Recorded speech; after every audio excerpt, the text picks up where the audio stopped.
Magandang umaga po sa inyong lahat. Umaga, malapit na magtanghali, no? 11:55. So, ngayon po umaga ako'y nagagalak sapagkat nabigyan na naman po tayo ng pagkakataon upang mag-minister sa mga kapatiran. At kahit na po sa aming mga panauhin ngayong umaga, at ang dalangin ko po ay makasumpong tayo ng pagpapala sa ating Panginoon. Amen po ba? And we will rejoice leaving this auditorium because to our visitors, you have met the Lord Jesus Christ personally and you have a relationship with Him now. And then to our brethren, that our devotion and our love for the Lord had increased today because the Word of God is preached. So in behalf of our senior beloved pastor, I would be speaking on his behalf. Patuloy po natin siyang ipanalangin that God will use him powerfully even this time. So I'd like you to turn your Bibles to the book of Galatians, chapter 6 and verse number 17. I won't keep you long, no? 11:55 na. Tama-tama siguro yan, tapos tayo ng mga 1:55. No? Okay? Galatians 6:17, it says right here, "From henceforth, let no man trouble me, for I bear in my body the marks of the Lord Jesus." I bear in my body the marks of the Lord Jesus. Shall we bow down our heads in prayer? Heavenly Father, in the precious name of the Lord Jesus Christ, I come to your most holy presence, dear God, giving this message into your merciful hand. I pray, Lord, that the precious God, the Holy Spirit, will speak to the hearts of my brethren as you have spoken to me, dear Father, and even reach down, Lord, to our visitors, that you will open their minds and their understanding through the power of God, the Holy Spirit. May the Lord Jesus Christ, our wise God and risen Savior, will be lifted up today through the preaching of your word. In Jesus' wonderful name, amen and amen. Thank you. You may be seated. Magandang umaga po sa inyong lahat. At ngayon pong umaga, I'd like to speak here on the subject entitled, "The Marks of a True Christian." What is the marks of a true Christian, or the marks of a true believer of the Lord Jesus Christ? Early this morning, until this time, I was contemplating about this message, and it prompted me to read at least 18 chapters of the book of Acts. And while you were having your Sunday school, I was reading these 18 chapters, and God has revealed to me some precious truths that I would like to share to you this morning. Amen po ba? Now, the one who said, "Trouble me not, for I bear in my body," dala-dala ko sa aking katawan ko ang marka ng Panginoong Hesukristo. Now, obviously, the one who is telling this is no other than the great Apostle Paul. And for the brethren of this church, kilala niyo po kung sino si Apostle Paul. Ang dati niya pong pangalan ay si Saul. At napakadami na pong mensahe na naipahayag from the time of the Apostle Paul until this time. About his life, about his persecution, about his conversion, and about his dedication in serving the Lord Jesus Christ. And for all you know, most of the books in the New Testament were written by no other than the great Apostle Paul. He is really a true lover and follower of the Lord Jesus Christ. And one day he testified, "I am crucified with Christ. Nevertheless I live, yet not I, but Christ liveth in me. And the life which I now live in the flesh, I live by the faith of the Son of God, who loved me and gave Himself for me." Galatians 2:20.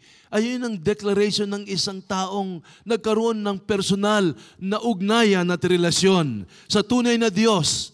At ang tunay na Diyos na ito sa ating mga panauhin ay yung Diyos na nagkatawang tao. Hindi yung Diyos na kulay itim at sinasamba ng milyong-milyon na mga tao.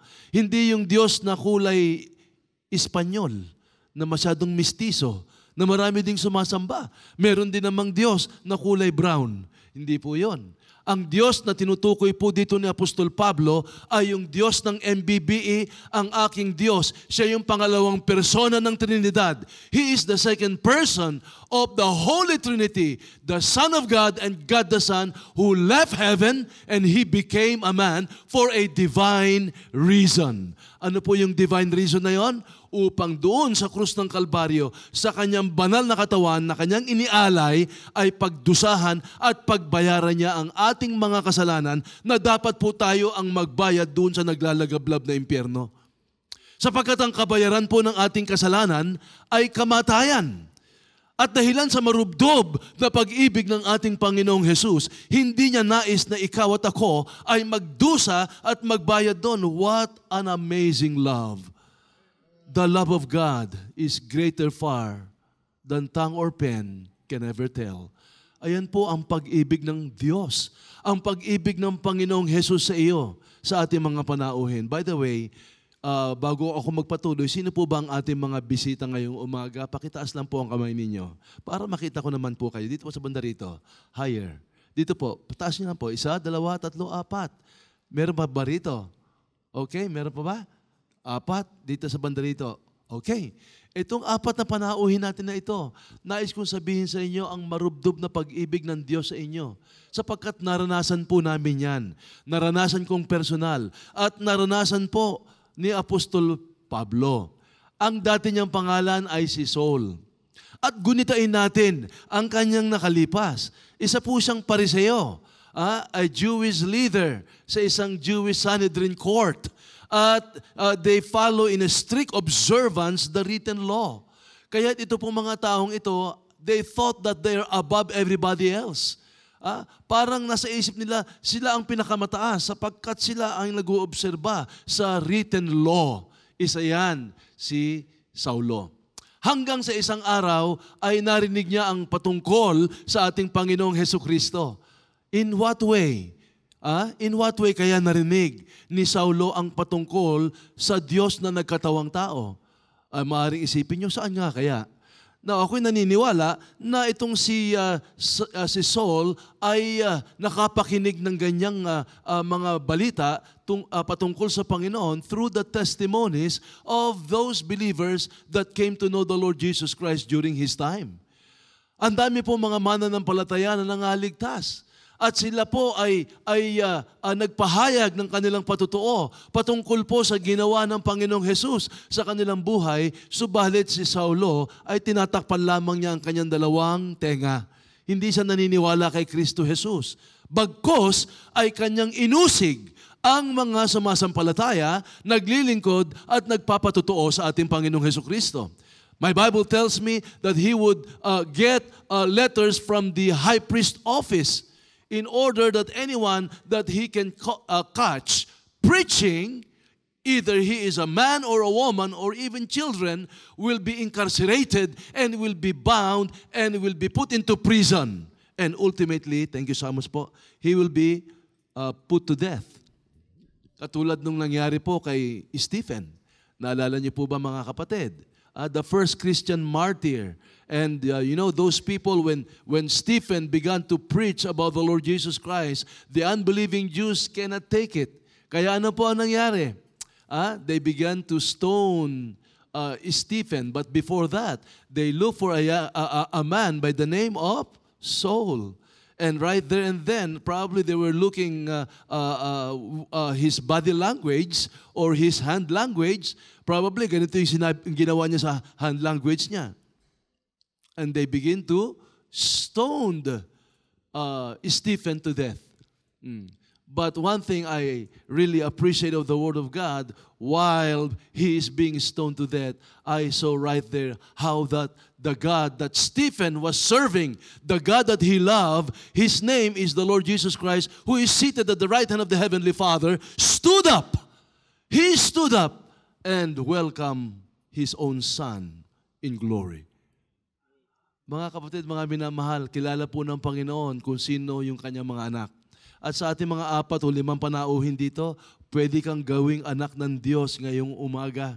at katulad ni Stephen, ni Saul, at lahat ng sumampalataya sa tunay ni Jesus, magkakaroon ka ng kagalakan ngayong umaga kung ikay lalapit sa Kanya na may pagsisisit pananampalataya. Amen po ba? Amen po ba?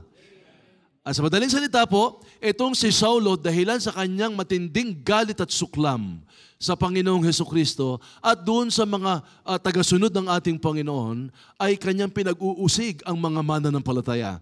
Hanggang sa ito ay magsitakas sa Jerusalem at nais din ang pumunta roon sa isang lugar katulad ng Syria na kung saan magkakaroon sila ng tinatawag na asylum. At kinakailangan nilang magdaan ng Damascus Road upang sa gayon ay makapunta sila sa isang lugar na hindi na sila pwede pang puksain o kaya ay tugisin at usigin. At nang nalaman nga ni Saulo yan, alam niyo po nangyari, kumuha siya ng mga men niya, ng mga soldiers niya. At tinugis nila yung mga tumatakas na mananampalataya. At nung sila'y malapit na roon sa may Damascus Road, doon ay nakakita si Saulo ng isang napakaliwanag na pangitain, brighter than the noonday sun. At may narinig siyang tinig mula doon sa itaas. At ang tinig ay nagsabi ng ganito, Saul, Saul, why are you persecuting me? Saulo, Saulo, bakit mo ako inuusig? But technically, sino ba talagang inuusig ni Saulo? Ang Panginoong Jesus ba? Hindi naman talaga bakit sinabi ng Panginoon, bakit mo ako inuusig? Sapagkat hindi mo pwedeng alisin sa Panginoong Hesukristo ang kanyang pag-ibig. Ano po ang pag-ibig ng Panginoon? Ang kanya pong eklesiya. Amen po ba? Na kapag ka inusig mo ang eklesiya, para mo na rin inuusig ang Panginoong Hesukristo. Kapag ka ikaw ay lumaban sa eklesiya, ay para mo na rin nilalabanan ang Panginoong Hesukristo. Bakit mo ako inuusig? At kapag ka minahal mo naman ang eklesiya, ayan ay nagsasabing mahal mo ang Panginoong Jesus. Kasi ang pagmamahal, mga kapatid, sa mga members ng ating church dito, ang pagmamahal po sa Panginoong Jesus ay hindi po affection muna. Usually when we were still religious people, we thought that loving God is by expressing it by what? By embracing a certain image, by talking to a certain image, by kissing that image, and we are affectionate with our emotion to a wrong object of the faith. Pero ang sabi ng Panginoon, paano mo maipamamalas ang tunay mong pag-ibig sa tunay na Diyos? Matanong ko nga po kayo sa ating mga members po. How can we show now our real, genuine love for the one who loved us first? Yayakapin natin ang Bible na mahigpit. Ayan ba? Ganun ba yun? Mahigpit na pagyakap sa Biblia. Mahal na mahal niya ang Panginoong Jesus. Ganun po ba yan, mga kapatid? Ano po? Paano po natin maipamamalas? Simple po yung sinabi ng Panginoon. Sabi niya sa Biblia, if you love me, keep my commandments. Ganun kasimple yun. If you love me, yakapin mo ang Biblia ko. Ayun ba yung sabi ng Panginoon? Kung ako ay mahal mo, ikaw ay gumawa ng ganito, ng ganyan. Hindi po. You see, keep my commandments, plural po yan. At paano po natin malalaman yung commandments ng Panginoon, yung ipinag-utos niya? Nandito po sa salita ng Panginoon. Kaya ako po naniniwala, na meron pong level yung pagmamahal ng mananampalataya sa Panginoon. You see? Because one day the Lord Jesus Christ, this woman loved it so much. But you love little. Mga kapatid, kayo nakakaalam how much we love the Lord Jesus Christ. And probably you might ask me this question, Sir, how can I know if that believer of the Lord, my own brother and my own sister, love the Lord Jesus Christ so much? Simple din ang sinabi ng Panginoon. If you see that brother or that sister applying most of the commandments of the Lord Jesus Christ in his own life, he loved the Lord Jesus Christ much. What do you think? mga kapatid. Di ba? Ang dami po niyan eh. Isa dyan, soul winning. Isa dyan, giving. Isa dyan, church faithfulness. Isa dyan, loving the brethren. Isa dyan, living a holy life. Living a righteous, godly life. You see? Isa dyan, not to compromise. And many more. Diligence and all of those things that God gave to us in order for us to live. Are we obeying them and applying them by the grace of God in the course of our Christian lives? Oh. Be ye not unequally yoked together with unbelievers. Isa yan sa mga command ng Panginoon sa atin, di ba? Oh, you see? And then many more. So, if I begin to see a brother or a sister in the Lord beginning to apply these commandments of the Lord, his love for the Lord is increasing. Di ba? The fruit of the Holy Spirit is love, joy, peace, long-suffering, gentleness, goodness, meekness, temperance, faith. 9 of them. But these must grow day by day as we draw closer to the Lord. You see? Gusto lang ba natin yung ating pag-ibig sa Panginoon ay ganun lamang? 20 years na nakakalipas, hanggang ganun lamang? Gusto ba natin ang ating pananampalataya sa Panginoon ay ganun lamang? 20 years na po tayong nananampalataya sa ating Panginoon at nabubuhay sa Kanya.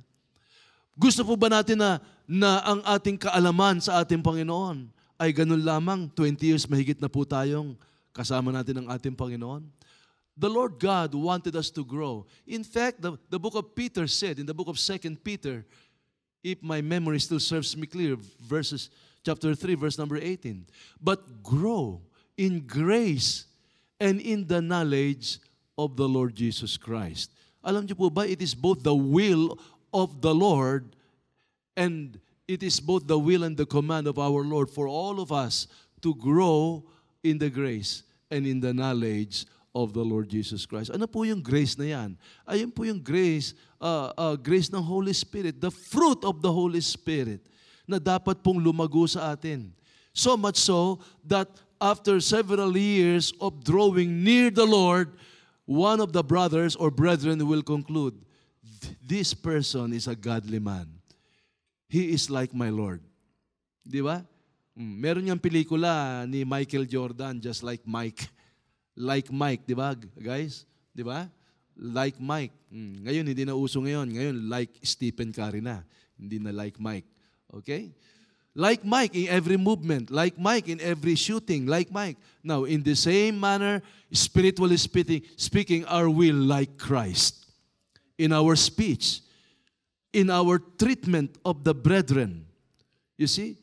In our treatment of our employees, kung may mga boss dito, paano mo tratuhin ang iyong mga empleyado? You see? Kung ikaw man ay isang guro, paano mo tratuhin ang iyong mga estudyante? Di ba? Sabi ko nga sa mga estudyante ko, sapagkat itong mga batang ito, pinagpala talaga ng material things. Meron silang tagaluto, tagalaba, meron silang driver, may gardener. Tinatanong ko sa kanila, ano ang ugali ninyo? Paano nyo tratuhin ang mga katulong nyo sa bahay? Baka yung iba sa inyo, sinisigawan ninyo mga katulong ninyo at kayo mga tumanggap na sa Panginoon. At sila'y nakayuko. Sapagkat meron pa rin palang gumagawa niyan. Now they begin to realize that their mission field is not only their parents, but their mission field are their gardeners and their drivers and their employees. They need to share the Word of God to them. And little by little, they are applying the Word of God in their lives. Kaya't nung nalaman ni Apostol Pablo o ni Saul, yung tinig na yon sa langit, sinabi niya, Lord, what is thy name? At ang salitang yan, yung narinig niyang tinig na yan, ay nagsabi ng kanyang pangalan. At ang sabi niya, ako si Jesus na iyong inuusig. I am Jesus whom thou persecutest. It is hard for thee to kick against the pricks. Mahirap sa iyo ang sumipa sa matulis. Lumalaban ka sa kalooban ko, Saul. Saul, lumalaban ka sa kalooban ko. Isa kang parang tao na hinubad ang kanyang sapatos, hinubad ang kanyang medyas, at kumuha ng isang matulis na pako at kanyang sinisipa yung pako. Sino kaya ang masasaktan, yung pako o yung paa niya? Ganon din po ang bawat lumalaban sa ating Panginoong Hesus. Kayong 4 o 5 natin panauhin, huwag yun ang hayaan pa na mabuhay tayo sa kasalanan sapagkat isa yan sa paglaban sa Panginoon. Lumapit ka sa Panginoon at ikay makakasumpong ng kapatawaran ngayong umaga. Amen po ba? Come to Him. Nakalagay yan sa the book of Acts, tsaka sa chapter 8 and chapter 9, yung conversion ni Saul. At alam niyo po, nung si Saul ay narinig niya yung tinig, ako'y naniniwala na siya'y nagsisi ng kanyang kasalanan at yung mga narinig niyang mensahe na mga ilang beses, siguro for months and even a year or two, ay umalingaw-ngaw sa kanyang memory at sinabi niyang totoo nga pala ang mga Kristiyanong ito na ang kanilang Diyos ay si Kristo Jesus. At siya'y sumampalataya, nagsisi siya at tinanggap niya si Kristo Jesus sa kanyang puso that day. At alam niyo, pagkatapos yan, ang sabi niya, Lord, what wilt thou have me to do? Ayun po ang isa sa mga ebidensya na tunay nga pong tumanggap si Saul sa ating Panginoong Hesukristo. Nabulag siya ng 3 araw, hindi siya kumain ng 3 araw at 3 gabi, hanggang sa siya'y dinala ng Panginoon kay Ananias, isa sa mga followers ng ating Panginoon. At bantulot nga si Ananias na kunin si Saul sapagkat alam niya ang patutuo niya. Subalit siya ay binigyan ng comfort ng Panginoon na siya'y chosen vessel. Siya'y inaruga at pagkatapos ng 3 araw at 3 gabi, siya po ay nagkaroon ng liwanag sa mata. Kumain po siya and he was strengthened with that food or with that meat. And immediately he went to the synagogue and preached that the Lord Jesus Christ is the Son of God. Amen po ba? What a change in the life of Saul. At alam nyo, marami pong hindi naniwala. Akala nila peke ang Panginoon. Peke si Saul. Peke ang testimony ni Saul. Subalit alam nyo, si Barnabas ang siyang nagbigay ng patutuo sapagkat nakita niya ang pagbabago sa buhay ni Saul. At binigyan siya ng pangalan ng Panginoon at siya'y tinawag na Paul. Ang ibig sabihin ng Paul, isang maliit na tao. Okay? Subalit kahit na maliit na tao siya, sapagkat of his low stature, he was really a giant in the faith. He loved the Lord Jesus Christ so much.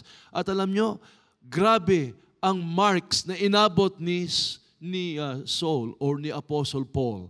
Kaya nga, trouble me not for I bear in my body the marks of the Lord Jesus Christ. Alam nyo, inusig po siya ng mismo mga kaibigan niya. May mga pagkakataon sa buhay niya. Alam nyo, meron lang isang taong mag-threat sa buhay natin, hindi na tayo makakatulog. Meron kang death threat? I tell you, si Saul, si Apostle Paul, nagkaroon po ng death threat yan, hindi isang tao. More than 40 unsaved Jews that banded themselves together that they will not sleep nor drink until they have killed Paul. Nakalagay ba sa Biblia yan? Siguro nakalagay yan sa Acts 23. Di ba? Tama ba ako? Acts 23 verses 12. Si Dan Paul, baka kabisado ni Dan Paul to eh. Acts chapter 23 verses 12 to 13. Tama ba yung memory ko? Pakicheck lang, Paul. Kasi tama, dito si Paul eh. Tama? And when it was day, certain of the Jews banded together and bound themselves under a curse. Biro mo yan? Nagkaroon sila ng blood compact yata. Parang blood compact ng mga katipunan. Ito hindi to blood compact. They banded together within a curse. Sa isang sumpa. Saying that they would neither eat nor drink till they had killed Paul. Can you imagine ang persecution ni Paul? Wala pa sa atin nakaranas niyan. Ang ating siguro persecution, tayo ay nape-persecute ng mga aso dyan pag lumalabas tayo ng madaling araw. Ayan. Pero ito, more than 40, siguro mga 49 yan. More than 40. And they were more than 40 which had made this conspiracy. Isipin niyo mga kapatid. They conspired. Na-move ba si Apostle Paul? Neither of these things move me. Sabi ni Paul, neither count I my life dear unto myself. Grabing pananampalataya. That's the faith that increased in the life of Paul. Neither count I my life dear unto myself. Wow. And you know what? With all these things, the Lord God delivered him. You see? Marami pa ho. Ano pa yung marks na ito? I think in the book of 2 Corinthians, chapter 11, where he suffered shipwreck. Let's go there. 2 Corinthians, chapter 11, verses 23 to 24. Is that so? Or 2 Corinthians, chapter 12, verses 23 to 24? Or to 27? 2 Corinthians, chapter 11, verses 23. Are they ministers of Christ? I speak as a fool. I am more in labors, more abundant in stripes, sa mga pagpalo, above measure. Sino sa inyong pinalo na katulad kong pinalo? Thank God for the memory. In prisons, more frequent. Di ba? Ano pa? In debts, off. Ayun yung 40. Di ba? 40. Tuloy po natin.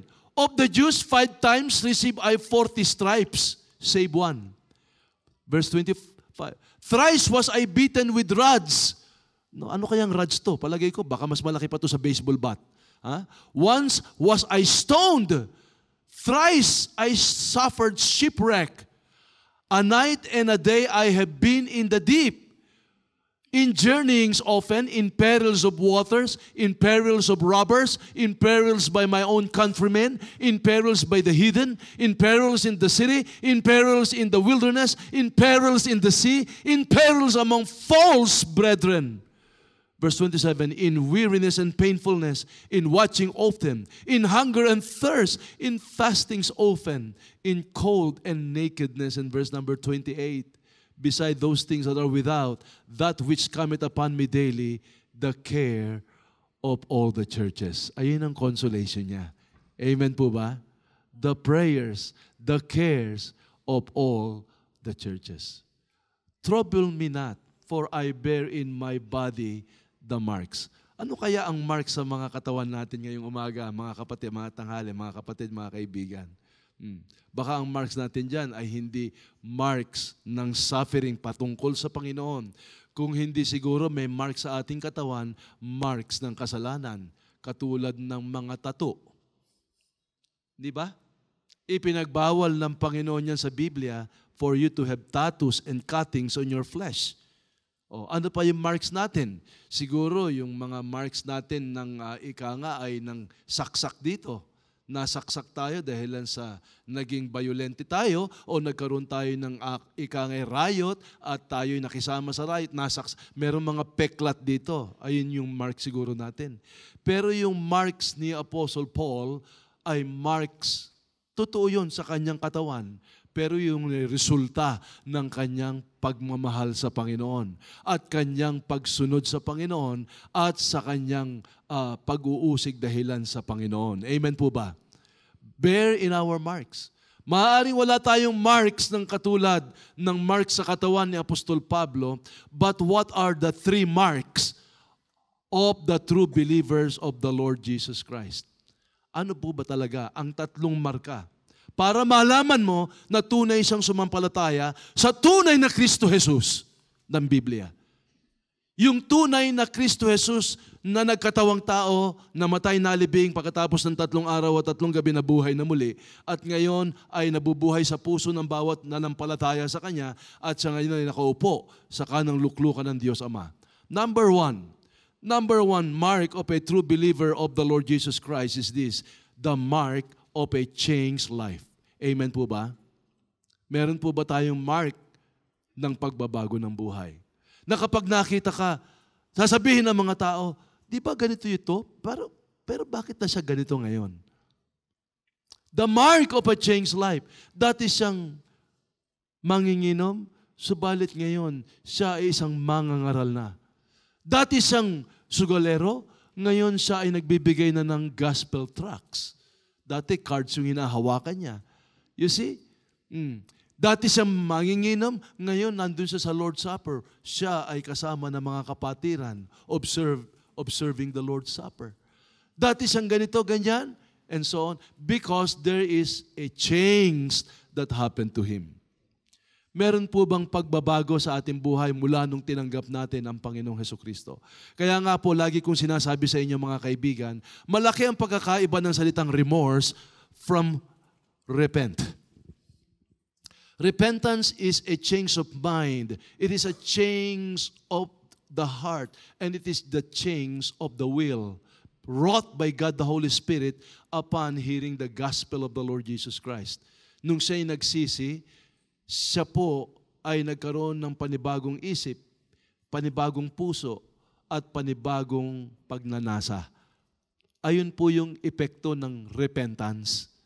Subalit yung remorse, ito po ay religious feelings, emotional feelings ng isang tao na siya'y na-realize niya yung kanyang pagkakamali pero wala siyang pagsisisi dito.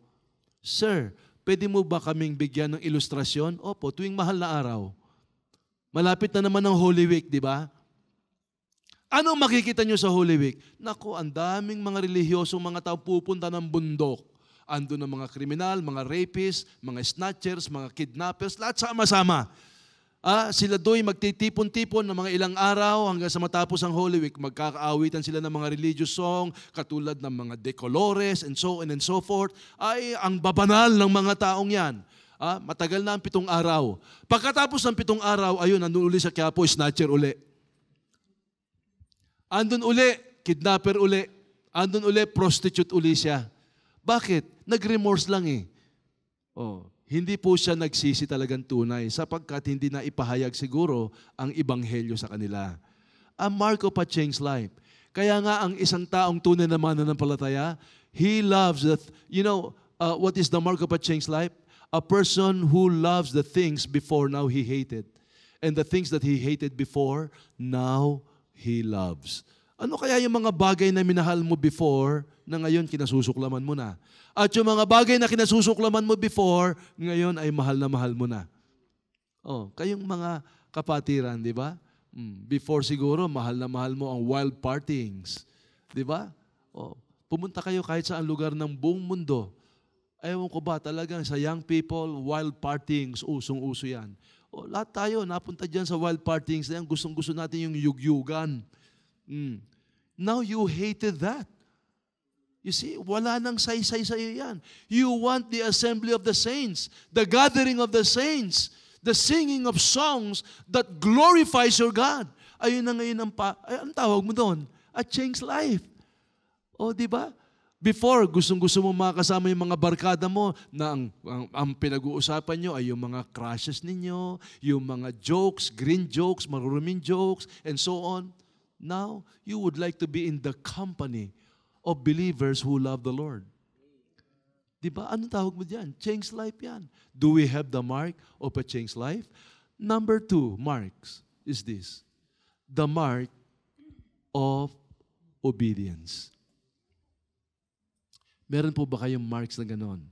You see, sa ating mga tumanggap na sa Panginoong Hesukristo, meron ba kayong marka ng pagsunod sa Kanya? I was talking to one of our prospects for baptism. Isa rito yung ating kapatid, nandito na nakatira. At yung isa nating kapatiran din na dumadalo lagi dito, subalit hindi pa sa baptize. Senior ko sa kanila yung isang verse lang. Matthew 3:16. Pakilagay sa screen.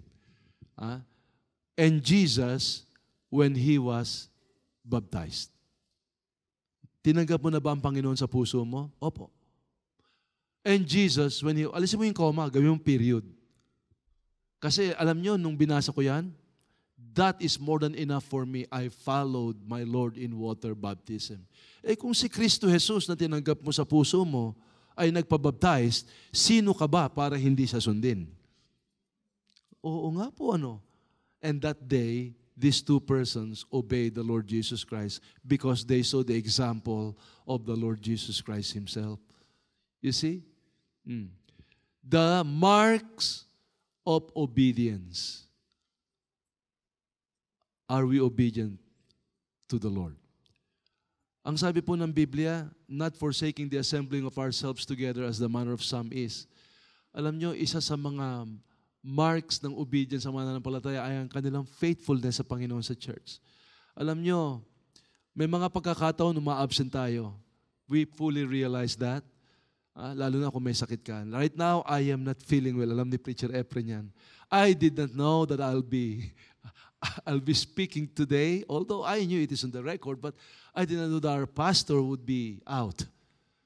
And of course, I'm always prepared by the grace, but my body is not prepared. And it took only the grace of God for me to stand here and to minister to you. And I praise God for His amazing grace. You see, obedience. I delight to minister to God's wonderful people like you. Amen, brethren? And may the Lord Jesus Christ be honored and be glorified in our lives because we are obedient to Him, not only in giving our tithes and offerings. By the way, Preacher Cesar mentioned to you about our cheerful giving of conference. And then faithful in church services, faithful in soul winning, and to our friends right here, faithful in obeying the Lord. Are you obedient this time? Kayong mga tumanggap na sa Panginoon. And lastly, the mark of a true believer, he is faithful reading the Word of God. Faithful serving the Lord in the church. You see? Faithful being occupied till He comes.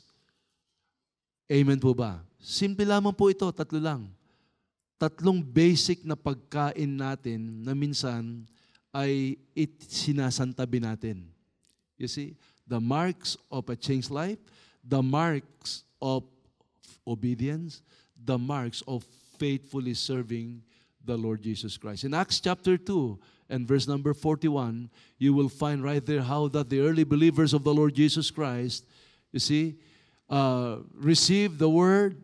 They were added unto the church. And in the last verse, and daily in the temple and in every house, they ceased not to teach and preach the Lord Jesus Christ. And take note in verse 46, and they continuing daily with one accord in the temple, and breaking bread from house to house, did eat their meat with gladness and singleness of heart. Verse number 47, is there any verse like that?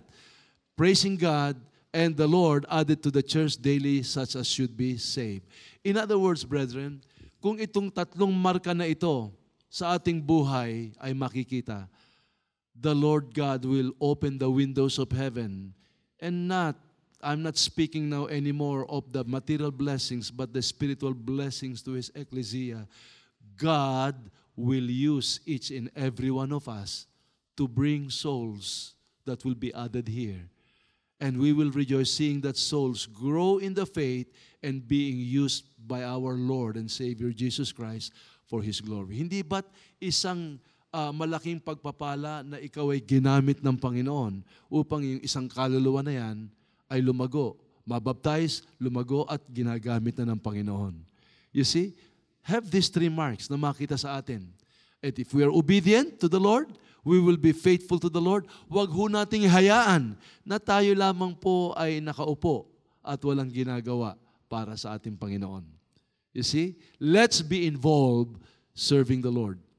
The Apostle Paul said, serving the Lord day and night with tears. Antindi ng kanyang compassion sa mga kaluluwa at matindi ang kanyang pagnanasa na paglingkuran ng Panginoong Hesukristo. What are the marks of the true believers of Jesus Christ? Tayo po tumayong lahat. Every head bowed down, every eyes closed. Nakita po natin ang patutuo ng isang dakilang lalaki na ginamit ng ating Panginoon, si Apostol Pablo, kung paano siya nabuhay sa Panginoon. At sa kanyang katawan ay nandoon ang marka ng pagdurusa dahilan sa pag-ibig niya sa Panginoon. Ngayon, maaaring wala tayong marka ng katulad ni Apostol Pablo. Subalit itong tatlong marka na ito ang dapat makita sa atin. Ang marka ng pagbabago ng buhay, ang marka ng pagsunod sa ating Panginoon, ang marka ng pagiging involved sa paglilingkod sa Panginoon sa kanyang eklesiya? Do we have these 3 marks today? 10 seconds to 30 seconds of silent prayer. If God has spoken to you, let's pray. Kinausap ba tayo ng ating Panginoon? Nasaliksik po ba natin o sinasaliksik natin ang ating puso ngayong umaga? Panginoon, maraming salamat po sa panibagong buhay at kalakasan na binibigay mo sa akin. Meron po ba kayong ganong puso, mga kapatid? Pwede mo po bang enumerate sa buhay mo yung mga bagay na nalampasan na pagtagumpayan na natin? At ngayon nabubuhay tayo na may panibagong buhay. Therefore, if any man be in Christ, he is a new creature. All things are passed away. Behold, all things are become new. Tayo po ba'y matagumpay sa ating laman, sa kamunduhan, laban sa ating kahinaan? Tayo po ba'y obedient sa ating Panginoon? At tayo po ba'y involved? Ang atin po bang pag-ibig sa Panginoon ay lumalago? Na kung saan pinaglilingkuran mo siya sa bawat ministry dahilan sa isang purpose lang. Dahilan sa mahal mo ang Panginoon. At dahilan sa dami ng involvement mo, doon nakikita ang paglago ng pag-ibig mo sa Panginoong Jesus. Oh, how He loved much. Subalit yung iba, they love little. Heavenly Father, patawarin niyo po kami. Patawarin mo po ako sa aming mga kasalanan, sa aking kasalanan. Dalangin ko po na ang bawat isa sa amin, ang mensaheng ito'y tumimo, na ang bawat isa sa amin ay mabuhay ng isang buhay na kung saan ay mapupuri ang inyong pangalan. Na ang aming pag-ibig sa inyo'y lumalago dahilan po sa aming paglilingkuran, involvement, Panginoon. That one day, you will tell us, this son, this daughter of mine, loved me this much because of his or her involvement in the ecclesia. Bless also our invitation for today, dear Father. In Jesus' wonderful name, amen and amen.